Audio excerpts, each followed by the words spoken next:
Welcome to Young Voices. We start our show off with a discussion of women in politics. Women only make up 17% of the lawmakers in the House of Representatives and the U.S. Senate. So why aren't there more women in politics?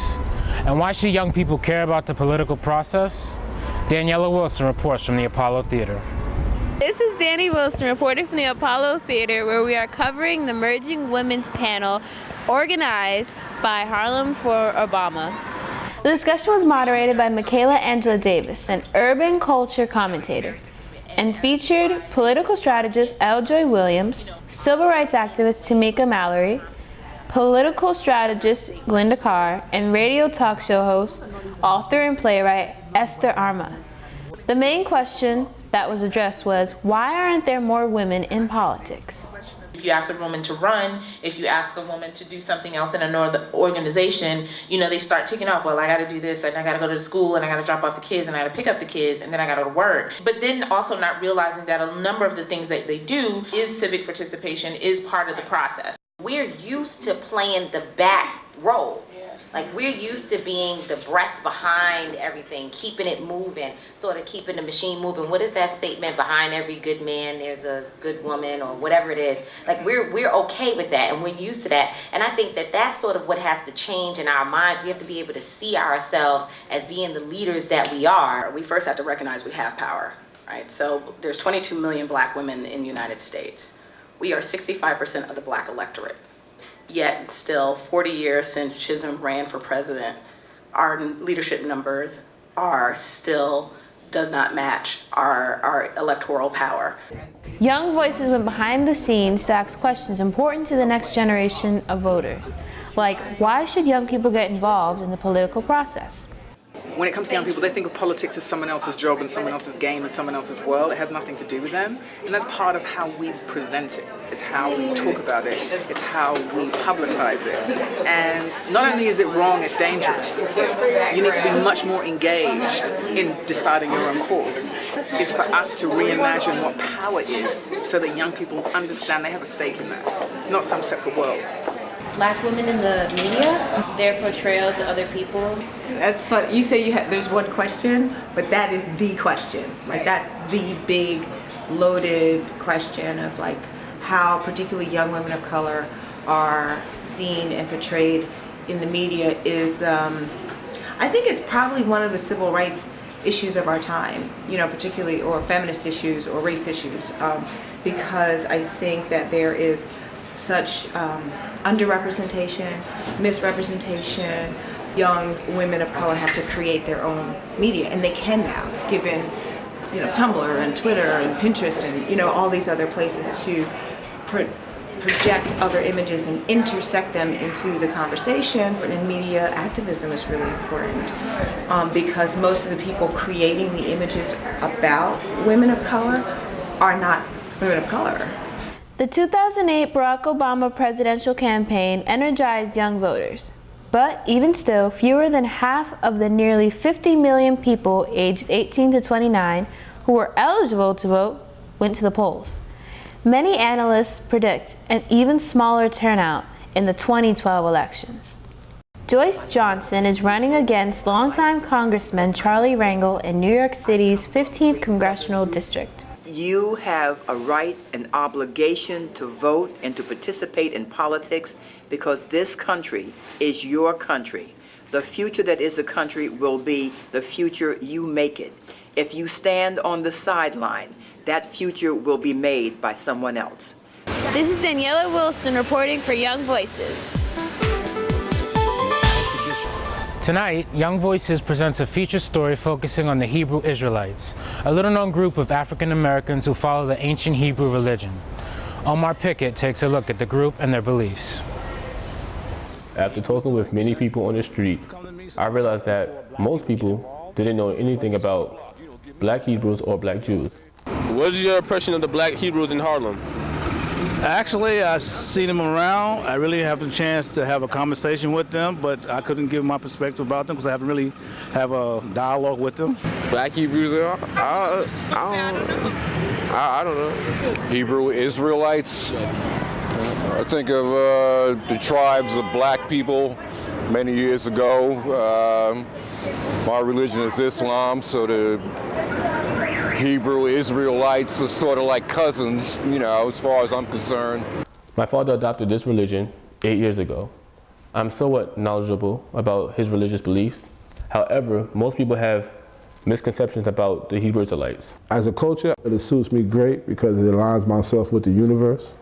You know what I'm saying? It aligns me to be a peaceful soul, a peaceful being. I decided to examine the group more closely in order to get a clearer understanding of the people and their religion. The first thing I discovered was that there are many groups of African Americans that call themselves Black Hebrews. For example, there's a group of Black Hebrews that resettled in Dimona, Israel. Odea Go met one of the leaders of this group. I met Prince Asiel and some of his colleagues, and that's when he began to describe to me that in 1967, about 400 African Americans had left the United States and had journeyed to Liberia with the intention of moving to Israel to settle. They considered themselves Hebrew Israelites, direct descendants of the ancient Hebrews of the Bible, and their goal was to relocate to Israel and settle there permanently. After meeting Prince Asiel, Odea traveled to Dimona, Israel, where she had a profound experience with this group. I went to Israel in September of 1980 and was so greatly impressed with the philosophy and the lifestyle of the Hebrew Israelite community that everything in my life changed from that point forward. During my investigation, I found that some of the groups believe that their ancestors are the descendants of Israelites described in the Old Testament.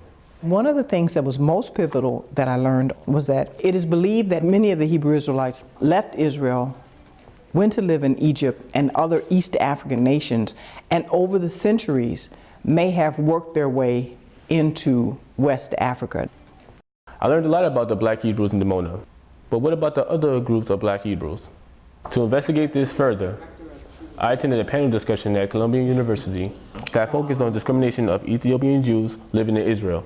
We create demands that we address to the Prime Minister and to a few ministers about all the issues, including the problem with the police, discrimination in housing, discrimination with the Ministry of Religions. The rise of people in the Ethiopian community who say, okay, enough is enough. The younger people who, they became Israelis. They demand their rights. The Jewish community met and discussed discrimination going on in Israel of Ethiopian Jews. Everyone who spoke on the panel strongly feels that Ethiopians have to be treated fairly, that throughout all their society, all aspects of society, they need to be treated equally. The majority of the Jewish people do not believe in race and racism. In fact, they fought against racism. But there are always individuals who are biased, who are not educated. It's based on ignorance. I was able to ask them about their religious beliefs in order to get a better understanding of the similarities and differences between the groups. I keep basic Torah laws. I am a Jew, and any Jew on the planet, every Jew on the planet is my brother until he says he's not. People that are not of my own ethnic background and racial background, like maybe Europeans or somebody, sometimes I run into blatant racism. I run into people that say, well, I don't care what the history says, I don't care what you're saying, you're not white, so you're not Jewish. It's okay, you know what I'm saying? But for the most part, I don't have too many problems. I'm here because I'm ashamed of what's happening in Israel. I'm ashamed that any Jew should have any kind of prejudice against any other Jew, and I'm here to add my voice to that protest. I belong to an Orthodox synagogue, but I'm not Orthodox. But I make an attempt to do some things that are traditionally Jewish to do, like Passover, like Rosh Hashanah and Yom Kippur. We are a different ethnic group, and even among so-called Israelites, there are many different segments of the community, so it in itself is very diverse, and there are many different philosophies, but we all recognize ourselves as one people. We're at this event to support the Ethiopian community because our histories are similar. What are the traditions that you follow? Your diet? Is based on what we call the Torah. right? Biblical ancient history. Our diet consists of eating things that are fit to eat, which is defined as being kosher. You'll have variation in practices, like Ashkenazi, Sephardic, people from Karaite, the Bukharian Jews, Ethiopian Jews. So you'll find diversity in terms of variations based upon their historical background, where they came from. The culture kind of shapes what you do. Even how about Cochin Jews from India? How about Chinese Jews? So there's going to be variations in the way of practicing Torah based upon their cultural background. Now I have a better understanding of the many groups that call themselves Black Hebrews. I'm Omar Pickett from Harlem Renaissance High School. New York is holding primary elections today. Congressman Charlie Rangel is running against Craig Schley, Joyce Johnson, Clyde Williams, and Adriano Espaillat in the 15th Congressional District. Overall turnout is expected to be low, but we're looking at the elections from the perspective of young people. Are the candidates addressing the issues important to young men and women 16 to 25 years old? Hassanatu Kamara covered one of the congressional debates for Young Voices. My question is how are you going to help young people to get jobs? Well, the first thing to do is to make certain they have education. I'm telling you that the tragedy of not having a job is so monumental. It means that you cannot look forward to having a family and taking care of it. It means that you may fall into a company where people will tell you you don't have to work, and then you end up in jail. It means that if our country was depending on the number of people we have, and our young people were not productive in some other country, the kids were educated to get the jobs, it means that the whole country loses. You know, a lot of people say that children are our future. Well, that goes without saying. But if children don't get the opportunity, it won't be a bright future for anybody. Child abandonment can have severe consequences to children who grow up without the nurturing attention of a mother and father. Maribel Harmer tells her personal story of her father who left and was eventually found.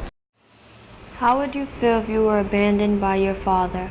1 in 4 children in the United States are fatherless. The consequences of growing up without a father are teen pregnancies, low self-esteem, an ache for a man's attention and love, as well as a tendency to grow up bitter and have cynical feelings about men. I decided to examine these issues by interviewing Mariette Montpierre, a filmmaker who made a biographical film about her search for her father, who abandoned her at a young age. Because this is autobiographical, the film has a lot of similarities with my own story. In reality, when I first met my father, I called his house and a woman answered the phone and I said, "Hi, my name is Mariette Montpierre. I was told that so-and-so is my father." And the woman dropped dead. There was like a silence behind the phone because she was actually my father's wife, the legitimate wife, and she had no idea that her husband had a child. The film made me sad because she went all the way to the island of Guadeloupe to find her father and he rejected her. I saw him only a few minutes and he told me this, he had this horrible line and he said, "With a kinky hair like yours, you cannot possibly be my daughter." Which at the time I couldn't really understand what it meant, but then I understood, all the implication about the race, the social status, the different shades of color.